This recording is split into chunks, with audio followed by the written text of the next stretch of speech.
Milton. Sister. All right. Thank you for everyone's patience this morning. We appreciate that. And it just seems like IT here changes every month. So Katarina and Renee, thank you so much. That's never an easy task to bring everybody together. We'll go ahead and open with a roll call. Anna Barbieri. Here. Clark Bullen. Emily. Here. Here. Did you hear me? Thank you, yes. You here? Greg Shelton. Here. Jared Henderson. Lori Stringham. Lise Brinkart. Lindsay Longton. Here. Marcy Houseman. Here. Matt Holton. Here. Nick Griffith. Here. Nicole Handy. Here. Harry George. Here. Tessa Stitzer. Zach Jacob. Here. Okay, thank you. Certainly enough for warm today. We'll go ahead and start our meeting with public comments. If there's anyone that would like to make any comments online or is here today. Seeing that there are none, we'll move on to number 2, the consent agenda. Are there any comments about the consent agenda? If not, I'll take a motion.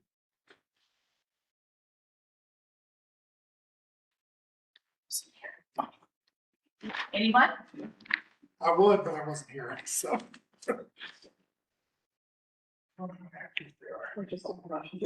Yeah, motion to approve.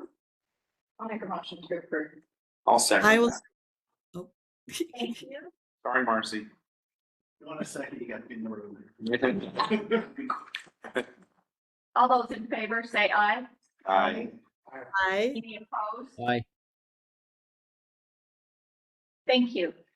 On to business items, general manager report. Ellen? Yes, good morning, everyone. Today I'll be largely going through an update to the PGIs, the priorities, goals, and initiatives. Otherwise, there's a lot of content and columns on these, and I'll try to get us back caught up on our timeline for today as well. I do want to mention first that we discussed last month that we were invited to submit a proposal for Draper City services. They were looking to go out for an external service provider for their waste and recycling collection services. This time it's we did not receive that award because that is being awarded to ACE recycling. So we're trying to understand and see where we can be more competitive and have inquired with Draper City to better understand where we actually fell short. Thank you. So unfortunate, but still was a great effort and staff put a lot of time into that, and it was a rather impressive overall documents. And we did also recently submit a similar proposal for active RFP with Western. So we're done on that, and I think that's a mid-August type award for that as well. So. Thank you. So that is a lot of work that have gone into that. It really tightens up what you do here. And it always pays off, even though it may not have paid off with the contract. I think it pays off with what we learned. Thank you. So trying to go through the PGIs, and if there's certain ones that anyone would like to discuss, please stop me or let me know. A lot of these are more qualitative updates for this month, and so I think I will start with admin 3, just to briefly touch base on this item. We do have several contracts and interlocal agreements that are up for full expiration at the end of this calendar year. One of those is our recycling processing contracts. Currently, we have 2 vendors, Rocky Mountain Recycling and Waste Management, so we're actually working on an RFP for that. We also have other interlocal agreements with Salt Lake County. One is for the Parks and Recreation services. We provide collection throughout Salt Lake County.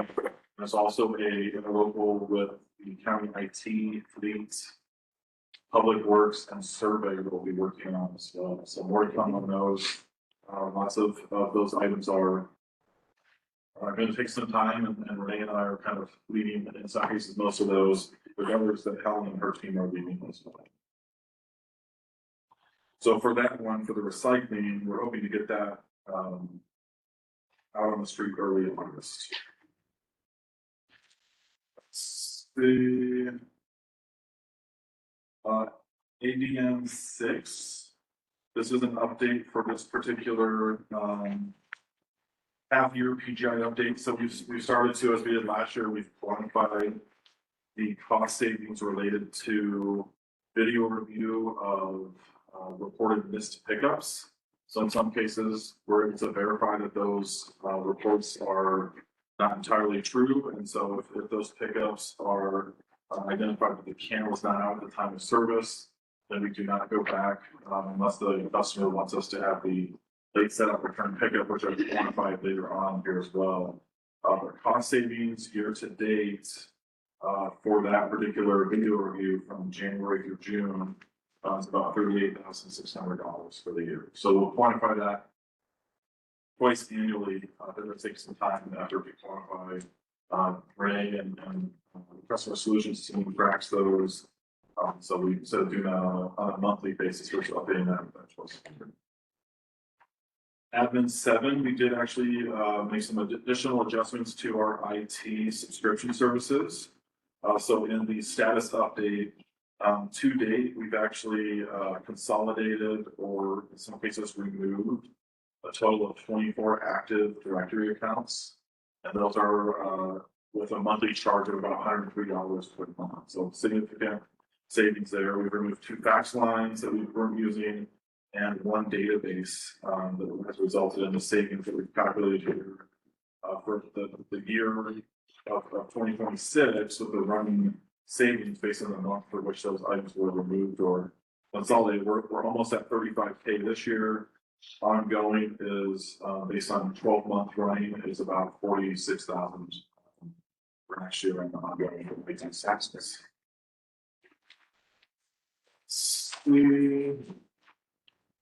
Financial fin.1. I just want to bring this to the board's attention. So we have been quite busy this year. We budgeted for a line of service financial assessment at geographic service area. We do have full intentions to move that forward and work through that. As we discussed before, we likely under budgeted for that this year. We have been spending monies in other needs as we're actually working through a lot of various items. One being the ongoing discussions with Harriman City. So we're planning to have an RFP issued hopefully by August as well. But it's likely that work will carry over into the 2027 budget season. Therefore, we won't necessarily have those pinpointed financials and those analyses. So we'll probably have some monies that we'll add for next year's budget. We need to look at that further. But that study will likely not be completed until after the new year.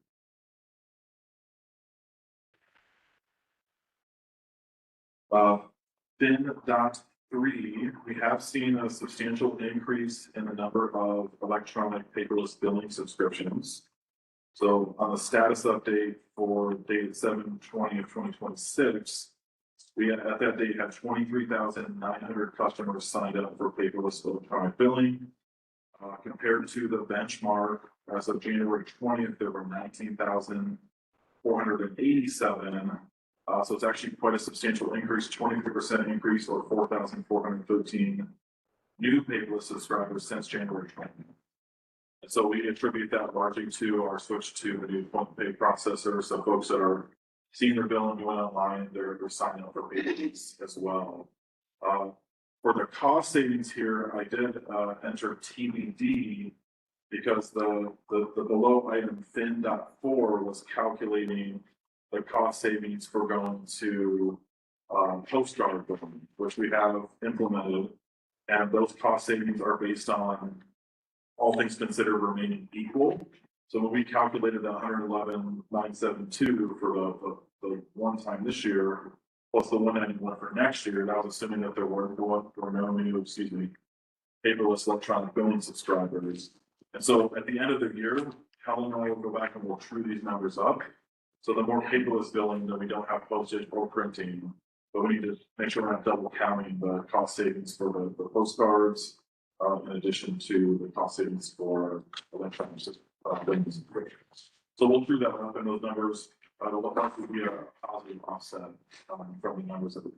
So we'll recalculate that towards the end of the year. Just a quick comment, kudos to you and your staff for putting that together. That seemed like a daunting task, wasn't it? Like $667,000 just to send out a bill. And you guys have already gone out and switched 20,000 people. I mean, that's really impressive. So good job. And that makes a big dent. Yeah, thank you. And the postcards are great. They are great. They're great. You don't need anything more. I mean, it was just, I'm happy we did it. Yeah. We have received a couple of concerns regarding them, and I think we've adequately addressed those. We're working with our printing service provider. There were a couple minor hiccups on the printing, and so we're actually. Just lack of information. They wanted more info or something, or?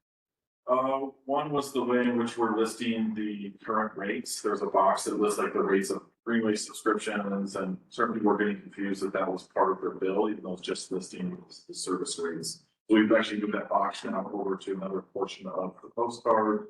There are a few other small things, but I don't recall. I had heard privacy concerns with their bill being there for the Snoopy mailman, quote unquote. So there is that, which I think I maybe raised when we were initially doing that, if there were any legal concerns about actually listing amount due. We did look into that and that we did not have any legal concern with that. But I actually think that the postcard, for that reason, maybe contributed to the fact that more people are on paperless now, because that's our suggestion to people if they don't like the postcard. They can eliminate it altogether. Kevin, what's our customer base, by the way? Do you know how many customers we have to them? So households were slightly above 86,500 currently, but we do have several AR accounts receivable for special services, municipalities, et cetera. So total household service that we typically are billing unless there's no line ownership, but it's slightly over 86,000. So near a third is paperless. About roughly a third somewhere is already on this new system, so there's even more to go, more savings opportunities in the future. Yeah. Good job. And some of the AR accounts we can actually send emails for those too. So I don't know if there's like an industry standard, not industry, maybe it's the wrong word, but when companies do like a paperless bill option versus a paper bill option, is there like there's a spot where you're not gonna get 100%, right? But is there a spot where you can reasonably expect, is it 50, 60%? You know, is there kind of like The take rate. Yeah. it's a great question. I don't have the answer to. We can certainly do some research on that. And I know certain utilities and even like my cell phone service provider, they get a reduction if I have like an electronic bill, like an email or something. I was wondering if we're like topped out at a third, or Yeah. we can Fair expect. question. I think a big portion of it depends on if, so you get a discount, I get charged if I try to stay on paperless billing, and it's not like $1 thing within a month, it's like $8. Not that I'm suggesting that, but On paper. to stay on. Yeah. Sorry, just to be on paper billing. Yeah, they actually charge me per account that is, For which, if it's a separate bill, for which, bill. it's my bank bank statements and things So like that. government entities, gotta be a little bit more. No, and I wasn't suggesting, I was just saying like, offering a discount is, that's nice. Yeah. So, anyway.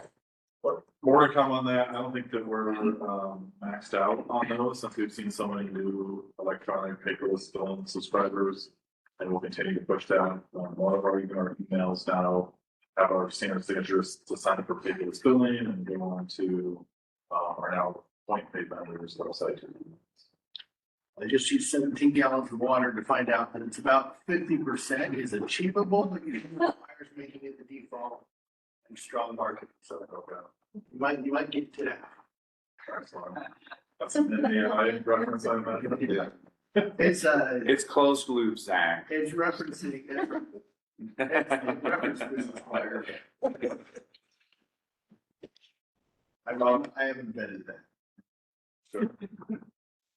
Moving on to op 1.1, brief update, we still have continued to show a substantial increase in daily container deliveries for this year's scrap program. Currently, we're averaging, as of July 17th, 83 containers per day.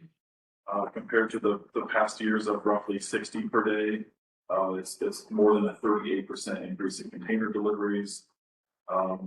Later this season, we'll provide a more comprehensive update in comparison to the scrap program compared to 2025 as it relates to this year.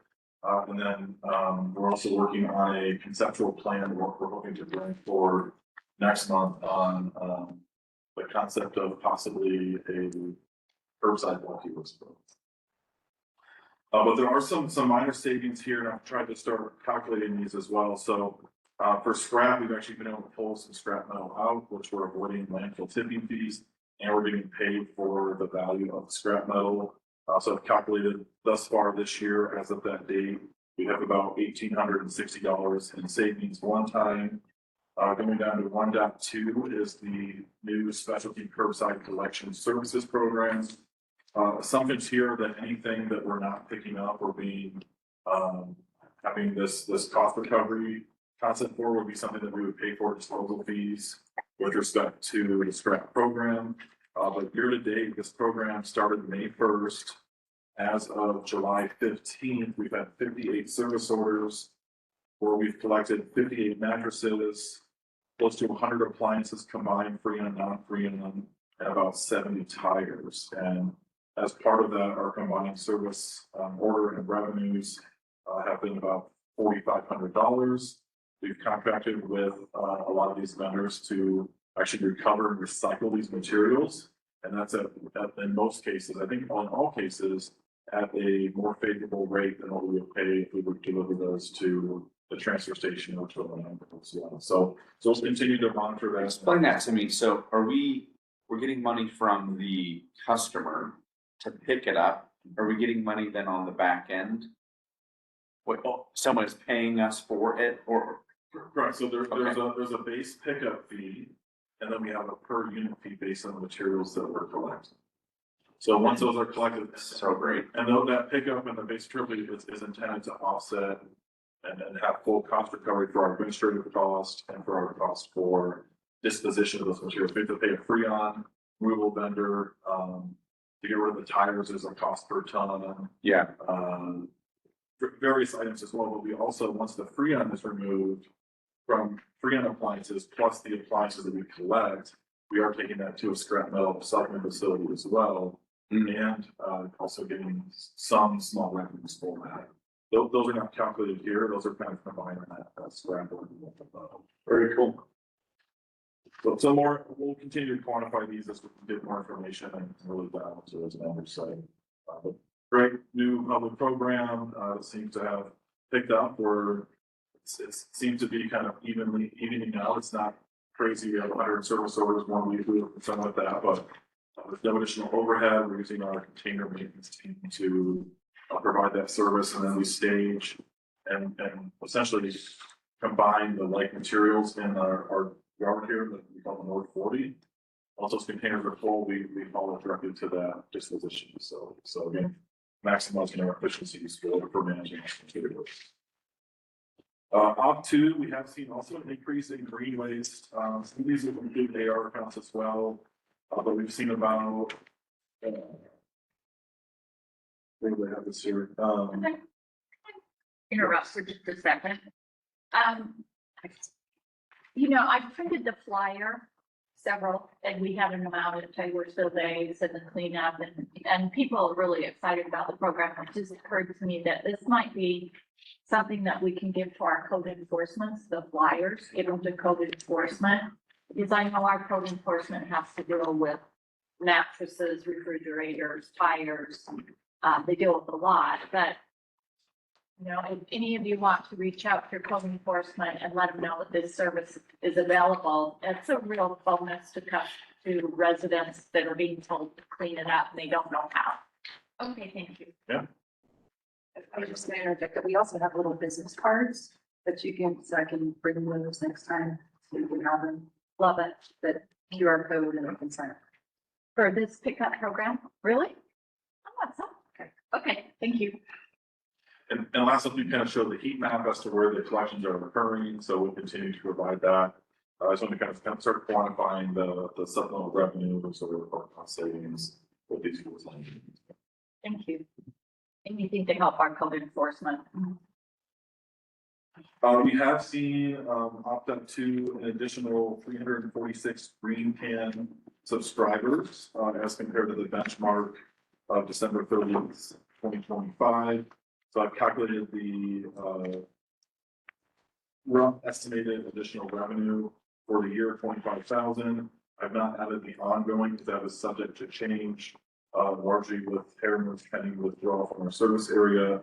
They currently have about 1,800 greenway subscribers, so that number will change, but for the year, I felt safe to say that we're generating additional 25K revenue for those services, based on those numbers.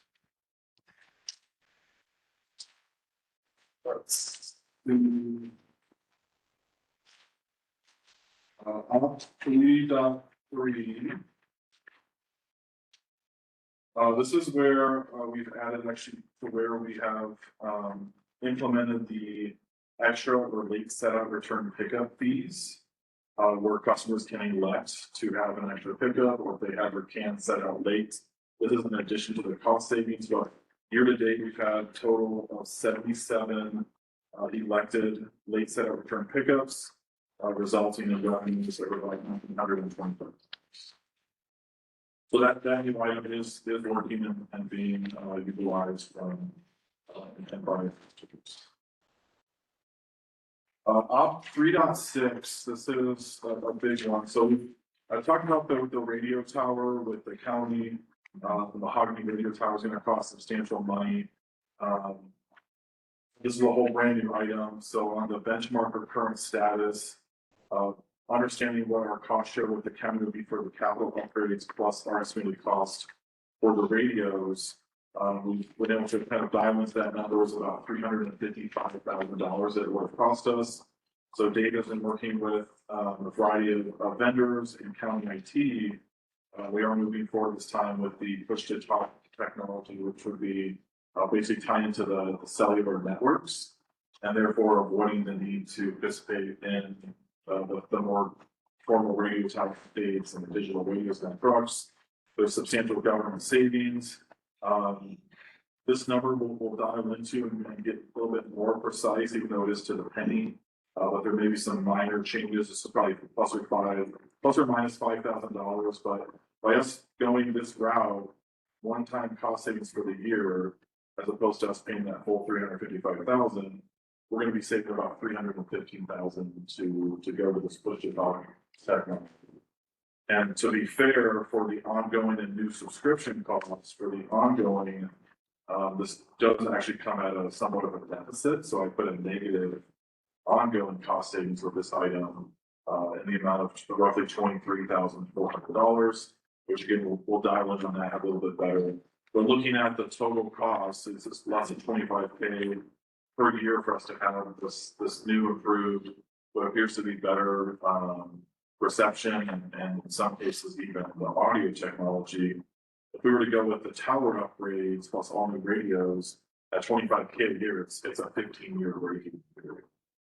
And even during that time, we don't know what other tower upgrades would be needed, if there would be supplemental towers, which they have talked about that as well. So we'll refine this number, but this is plus or minus $5K for the one-time savings, and then the ongoing, of course, does come at a slight deficit, but overall, I think this is a substantial enhancement, and it will be actually better for us long term for our operational communications. Questions on that? Excellent. Almost done here. I guess the last up, this will be on our safety items. I did provide some status updates on those as well. I reported last month that we were able to reduce our EMOD experience modifier, which ends up in a cost savings. The trust identified those savings, which we run from July through June. It's the project years on our insurance, but a total of $21,332 in annual savings. So I split up that amount, so $10,600 for this year. We'll true up the ongoing, but next year is another $10,600 as part of that ongoing savings. And looking at the very bottom, and I was going to compare last update, which was in May. I know we have definitely increased these numbers. We look at the very bottom of the totals, Renee, the green cells. So for this year, newly identified and quantified one-time cost savings for this year to date, as of this update, we're at about 1.07 million. So a little over $1 million for one time. Of that amount, our annual ongoing savings is currently estimated at about 452,000. So of that 1 million, about 450K will carry over into subsequent years for ongoing cost savings. And then when we combine what was identified from last year, which is this miscellaneous stat one column, we've identified that ongoing of 1.24 million. We'll need to kind of true this up a little bit later. Those are items that we feel confident for this year that will constitute ongoing cost savings. So adding that number in, this year's combined one-time cost savings is now roughly 2.3 million. And the ongoing annual is approaching 1.7. Questions, comments? Good job. Yeah, wow, That's impressive. thank you. Take the rest of the record. Thank you. Take an extra hour long shoot. So this is what I prepared today. We'll continue to update this and true these numbers up as time goes on. Obviously, there's some variability that's pending with the organization with different services and so forth, and largely in the Hair withdrawal. Helen will next present on our financial report. A lot of these savings we have spent in other categories this year, so our financials don't necessarily reflect the amount that we're seeing here, but we have to spend money on other items as we've been actively working through a variety of pieces, largely pertaining to Harriman City.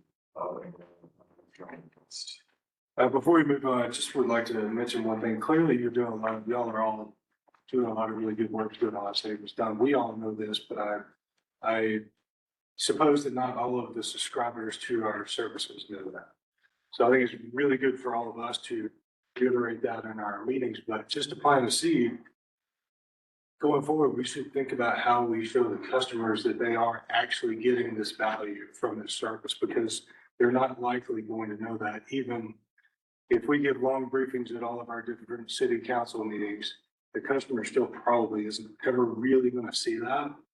I don't know what the answer is. I just want to put it out there. If anybody has any great ideas for how to really show the net value of this service to people rather than coming and hauling over a few dollars of extra subscription fees at some point, I think it would behoove the longevity of how well our service is being, delivered to the customers.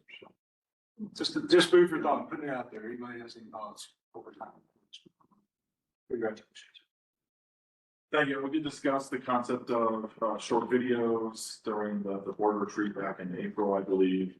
We're kind of ramping up our focus on a lot of ongoing education outreach initiatives. I have council presentation coming up, but we also have community newsletters we're sending out. And there's a variety of ways to get the word out. We're trying to ramp up our social media presence.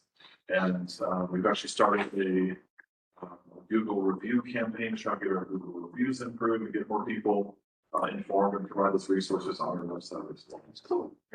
Do a podcast called Trash Talk. There you go, something like that. That'd be great. Every time we know, trash talk. Sorry, forgot what I was doing. Item number 3, let's see, 3.1, 3.2. Okay, so this is the second quarter financial report. If you go to the next page, this is our revenues. The first column is just what happened during the second quarter, April through June. The year-to-date actuals is January through June 30th, and then of course that's our full year budget next to that. And the difference between the year-to-date actuals and the budget. And then the percent of budget that we received or spent, we end up paying for looking at. And then we also have actuals year-to-date for 2025 for just a reference. And so through June 30th so far, we're just about 50% of our revenues. We're doing pretty well. Our non-residential waste collections is down a little bit. That's because we bill our Parks and Rec and a couple of the county divisions annually, and those are billed in August. So those are coming up, and that will get trued up as we go forward. Miscellaneous revenues is down, but that is where we charge our late fees and interest on our past due bills. We've waived those through June 30th. We're going to start charging them again in August for June services. So that'll start to go up a little bit more, but that's going to be down for a year because we have waived it for 6 months. Sorry to interrupt. So we've been waiving late fees with the change to monthly billing, with the change to the new point pay, service provider.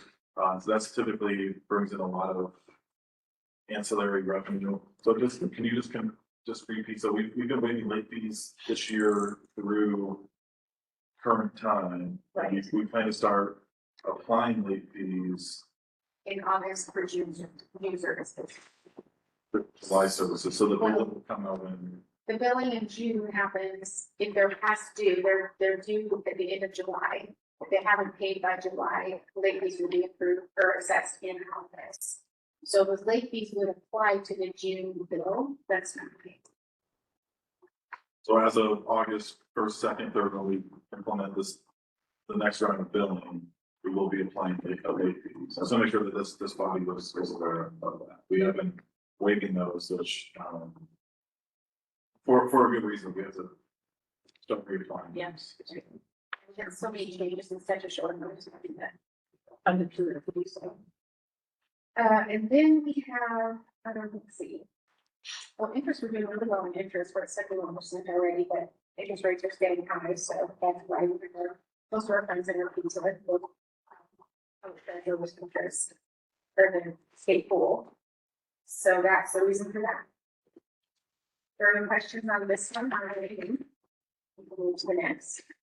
And that is personnel expenses. We're about 44% spent on personnel expenses. As you know, we have started our scrap program, which is the temporary labor money there. Let's see. I think pretty much everything is in line with what we'd expect. We have been short on a few positions throughout the year, and that's why we're about 45%.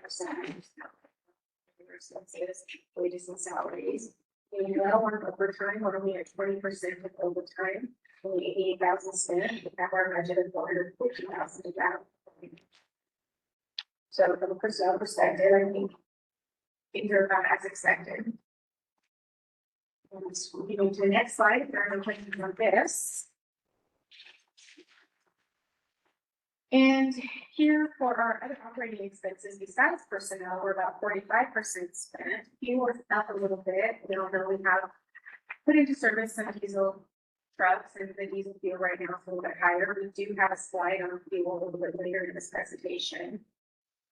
Maintenance is right at 50%, which is really good considering I think everybody knows they've increased rates for 2026. The county has for us. And so we're right on track with that. Let's see. Printing and postage, we're a little bit lower than expected on that. We have just gone to postcards. The first postcard was June though, so that's this whole 40% will be June. But a lot of it is, we're almost at our 50% standard there. And then bank fees, of course, are a little bit higher, 62%, and we did that because we decided not to go with we did the budget based on charging the transaction fee to customers, we decided not to do that. So that's gonna end up high at the end of the year. Although I can tell you that the credit cards, is what I was worried about, we're going to pay the fees for the credit cards because they're unpredictable.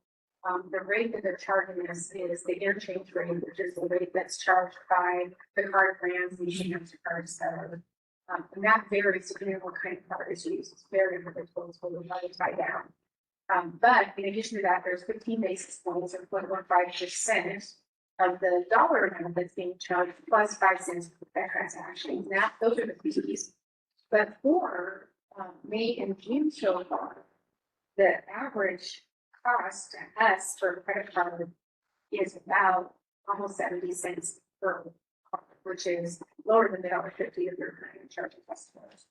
So that can change. It depends on, you know, as people get more familiar with point pay and those volumes I expect to.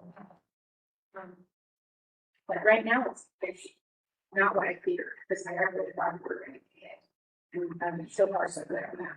Good. FYI. And preferred payment method remains ACH. ACH. Yeah, ACH.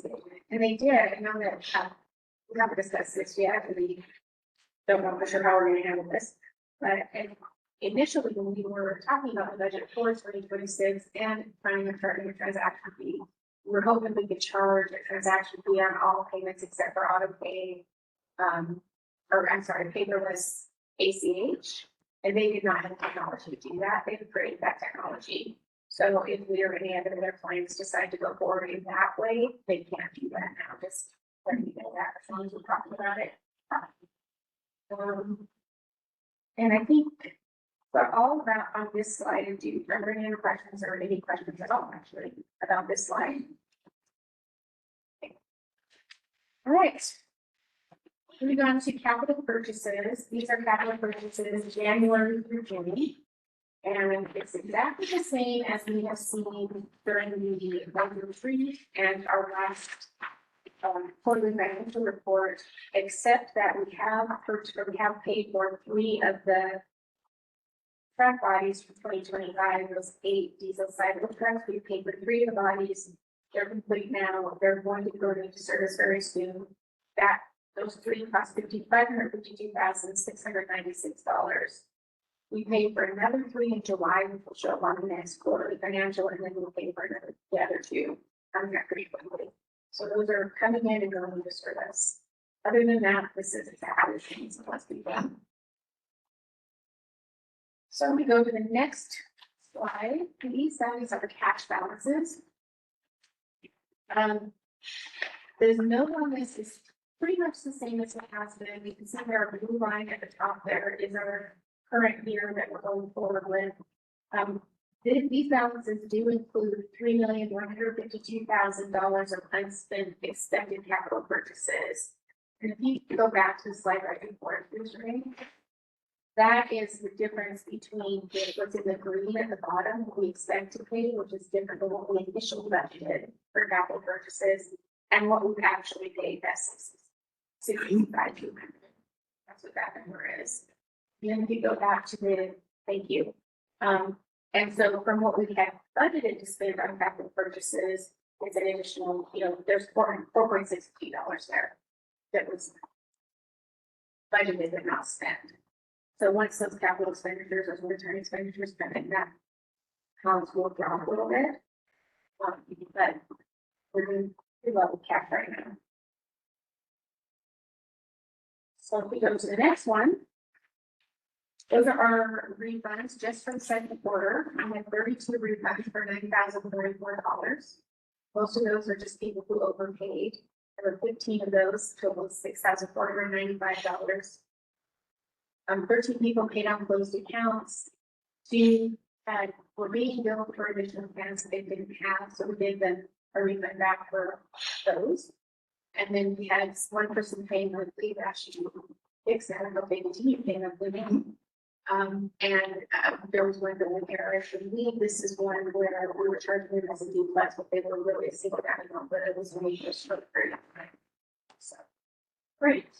That's all we have for refunds for the first and second quarter.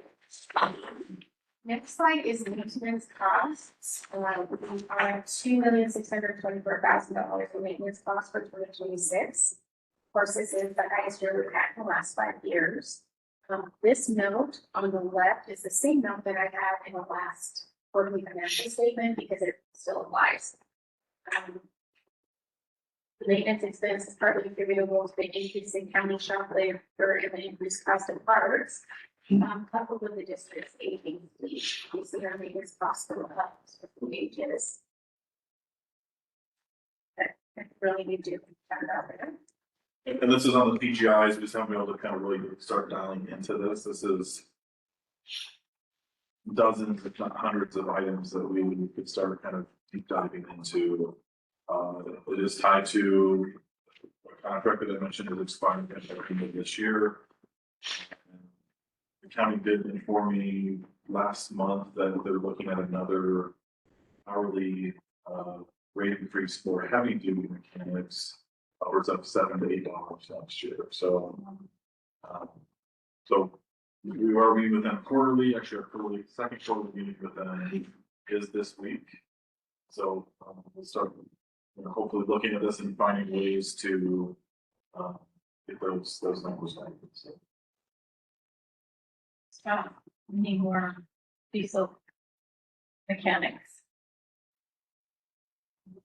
I'm sure that's a lot of it. Okay, I can go to the next slide, please. So this is our second quarter fuel and mileage.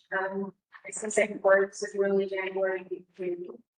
And so our total expenses for fuel right now in 2026 is $613,610. If you look to the right, the cost per gallon, as we can see for diesel, is up quite a bit. I don't know why that is. It's $3.92 per gallon, and then the CNG is $1.86. So we still have a list to run with CNG right now. Look at the chart below it. That's the miles driven on each type of fuel. You kind of see this shift between CNG and diesel for 2026 compared to 2025.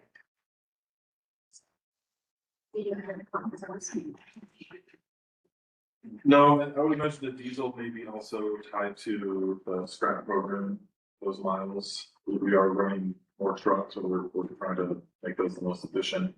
For our travel time frame, we're doing central loading, for example. For next year's budget, I do want to reconsider and reevaluate, possibly going back to proposal to purchase CNG trucks. Based on the volatility of the fuel type, CNG seems fairly stable. Diesel seems to be more volatile. And so looking at the lifetime of a truck, how many miles would there be, based on the cost of fuel, would that offset the additional cost of what's typically more expensive to buy a CNG truck? So we'll look at that as well, but I think it's still good to have some level of diversity in our fleets. That gives us some opportunities to make adjustments as needed. So more to come on that. And, yeah, definitely a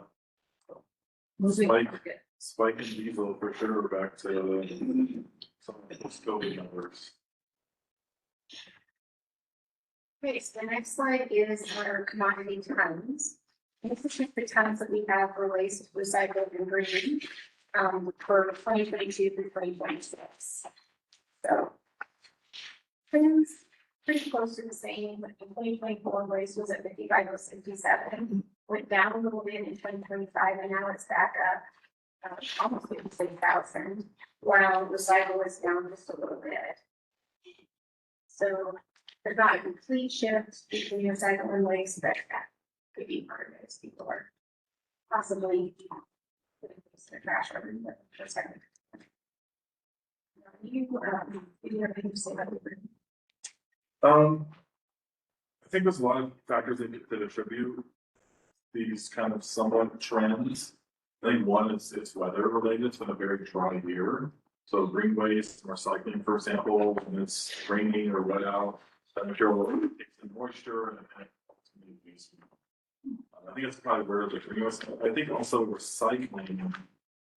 We've seen a reduction in trends. This is an assumption that people are buying less things online. There's less consumer spending with, you know, some of the things we've been seeing in the past few years with inflation, and where people are buying less stuff on Amazon, which means there's less boxes to recycle. It was kind of that kind of, so that's a pure assumption. We do track these numbers quite closely. Renee and her team and David, we have various dashboards where we look at different trends and types of materials, even by service area, and on a monthly basis as well, so. Have you seen an increase? It's just a lot, and that's a lot of items, I noticed that. That's true, yeah. There's a decrease in recycling. Have you seen an increase in waste flow? That would be just showing that people are just not recycling, they're just throwing it in the trash can. Nothing that indicates that. We haven't seen that necessarily. You know, this year, the slight increase in tonnages is probably actually more attributable to us maximizing our scrap material services, getting more materials that was good. So we haven't seen that. We have our QA program. We are actively working on some of the areas where we have more contamination than others as well. So nothing that we've done an analysis.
Interesting. I think you'll have to mute everything on your computer. The sound is back.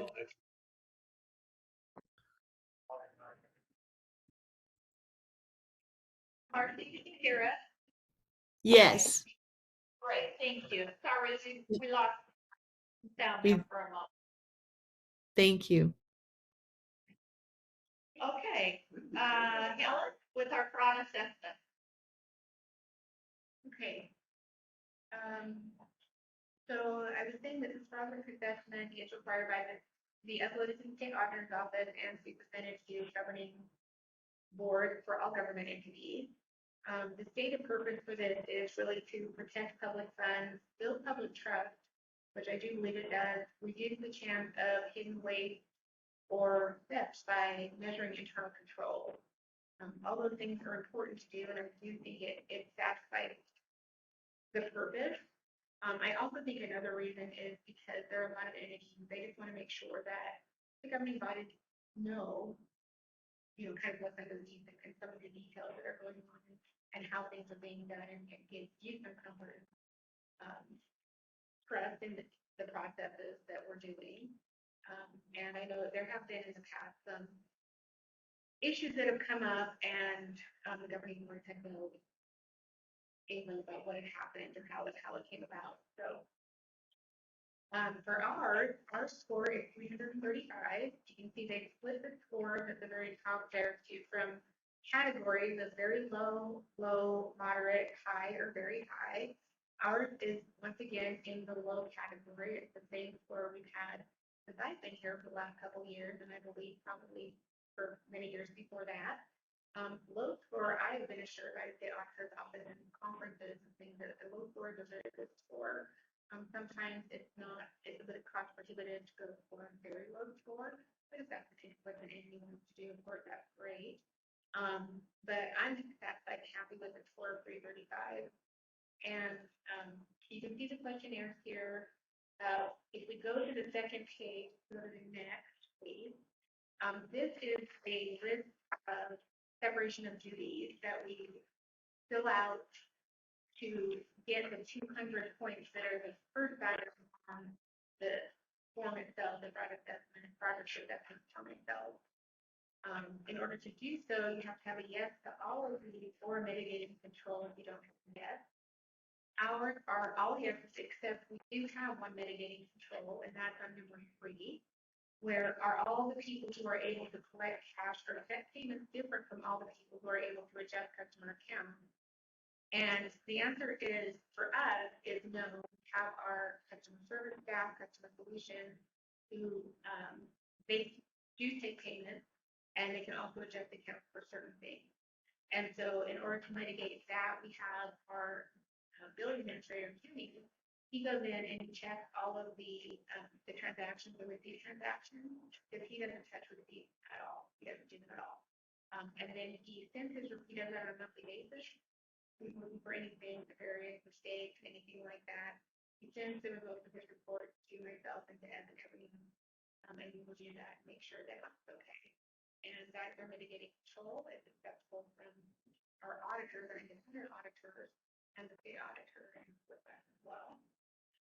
And that's how we end up, we get our 200 points, and we end up with our score of 3 high. Great. Any questions? Comments? Okay. We didn't want to motion for them.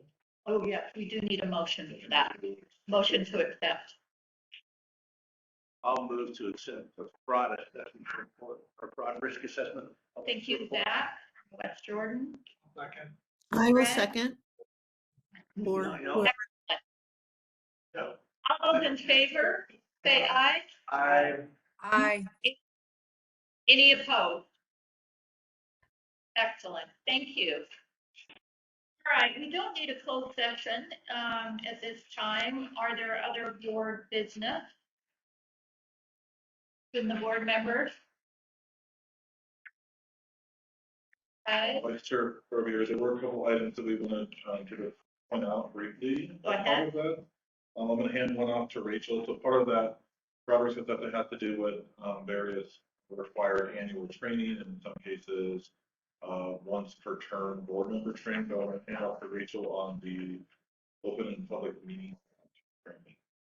Yeah, so I'm not going to be giving the training today, but just mentioning it for a future meeting. It is a requirement of law that all public bodies receive annual open and public meeting without training.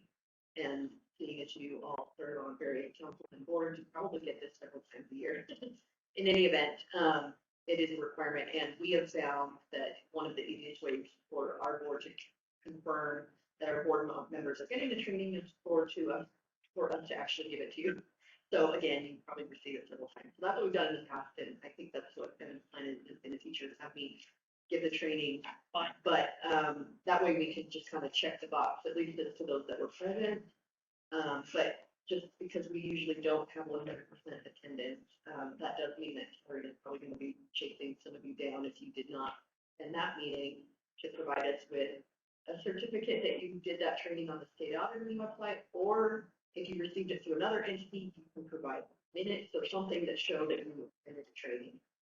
So that's that one. Do you want me to speak to the other one as well? Sure. Okay. The other item is just the board member training. This is not an annual requirement, but there is a specialty certain board member training that each of you are required to do. It's required within 1 year of your appointment. So if you're a new board member, you have 12 months to get that done. And then after that, you have to do it once per term. And I know we normally don't think about you guys as having terms, but technically you do. The law says that all of you are serving 4-year terms. Often those get interrupted, people step down and the council appoint a new person, but you know, all other things considered, you technically have a 4-year term. So once your 4 years is up, that 5th year, you'll need to do the board member training again. And I'm assuming Katarina keeps track of these and where everyone is in their cycle. So she'll be checking with you. Our independent financial audit every year also, they often look at these items as control items to make sure that we're doing them, and we can get, you know, negative findings if we don't show that all of our board members have received their required training. The board member training can be received in 2 ways. I can't give that one. The statute is very specific about how to do it, and there's only 2 methods. There's the state auditor website, which has a little curriculum that you do, and it gives you a certificate at the end.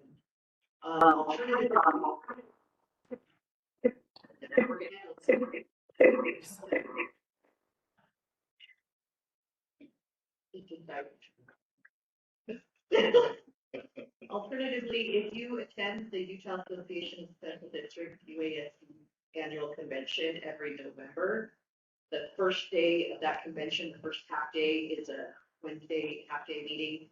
That is the board member training, and that also will give you a certificate at the end. That's the other method that has been authorized by statute, specifically called out in statute as being an authorized method for you to get that training. So those are your 2 options. I believe Katarina's been kind of developing a tracking for that as well. There's definitely been a lot of changes to the board composition this year. Did you have anything to add? No, that's great. Thank you. So there is an online training you can take for the board member training. It's about 16 hours, I think. It's not. And then the OPMA training, you can plan that for next month, probably with the board meeting, but maybe September, October. But that can be done online. And yeah, if we don't do that, then we'll just track it down pretty quickly. Is there a bunch of us that are missing these? I'm asking for me specific. No, you're good.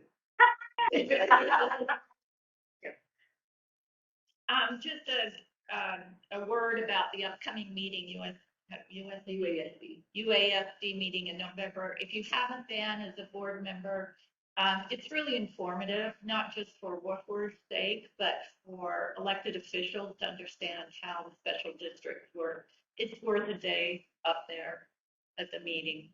Yeah, it's really good. It's a 3-day conference. They usually hold it in Layton every year. The first and the last days are half days, so it amounts to 2 days, but it's technically a Wednesday through a Friday. And I always encourage everyone to go. You learn so much, and as you serve on special district boards, whether it's for others, I just think it's really vital for you to kind of see the breadth of like, oh, this is like a big thing, and there's special districts all over the state, and this is what we are and how we operate. And a lot of the stuff that you learn will apply across the board to all of your government duties, but I think it's biased. I think it's useful for everyone to attend this month, if not every year. A lot of people attend every single year. And we have historically, Yeah, the organization itself, yeah. have historically pays for your registration. So I'll reach out to you and if you'd like. Thanks. Early in November. It's like first week of November. We'll probably start hearing about it late August, September. Definitely already scheduled, but I'm not registering it. It is November 4th through the 5th.